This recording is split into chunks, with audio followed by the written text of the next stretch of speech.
know it didn't come as a huge surprise, but in a game that's where it's hard to score goals and have a sustained attack, with all due respect to Canada, I thought the 3-0 flat. It should have been 7-0. Yeah, it could easily have been. You know, the thing I think that's more frustrating for Canadian soccer fans, and again, you're kind of comparing the little brother versus the big brother, but where Canada and the U.S. were, say, in 1986, 1990. Even, if not, Canada was better. If it was a race back then, maybe at the 20-yard line, both contestants were even. Canada might be at the 30-yard line right now, and the Americans are at the 60 already, right? If it's a 60-yard dash. Yeah. Right? I mean, the Americans have just blown away by us. What happened? 1994. Yeah, and they spent money into their programs. Americans host the World Cup, and their program benefited as a result. You just said it, Moch.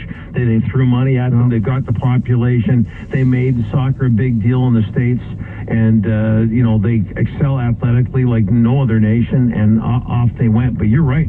I remember when we were neck and neck with them. Here's a story for Bobby, perhaps. Do you see a point where perhaps the United States becomes one of the top 5 soccer-playing nations in the world?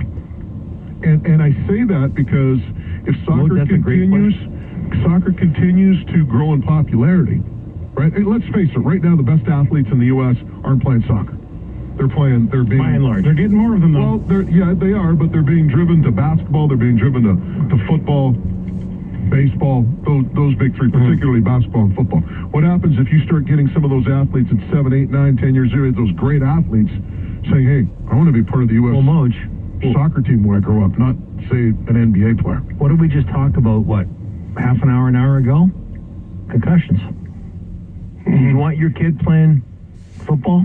Do you really want to play football? Well, will baseball and soccer benefit?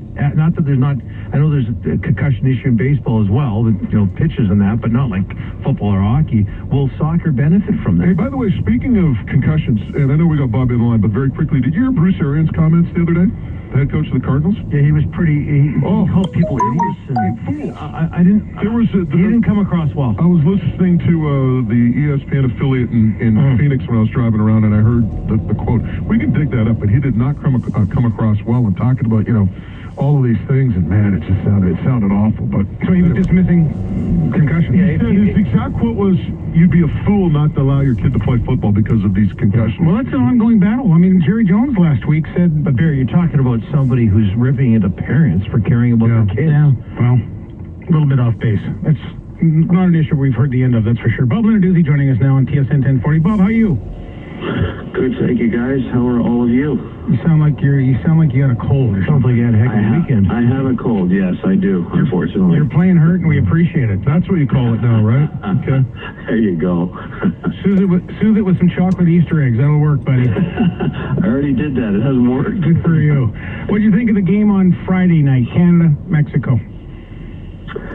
Well, I have to tell you, as a former player and coach, when it got to 2-0, I was concerned because the Mexicans are so good when they're in possession, and they had us on the ropes at that point, and I actually was concerned that they could really run up the score. So I have to credit the Canadians for hanging in there and making sure that didn't happen, because when you're in the World Cup qualifying, goal differential can make a difference. So it's good that they didn't score any more than they did, other than the one that did come after. But I thought the Mexicans showed a different look to what they normally do as well. That they not only were they good on the ball, but they pressed high as well, and they never let the Canadian defenders or midfielders actually get settled into a rhythm, and that's not something we see a lot of from the Mexicans. So, when they're technically superior, which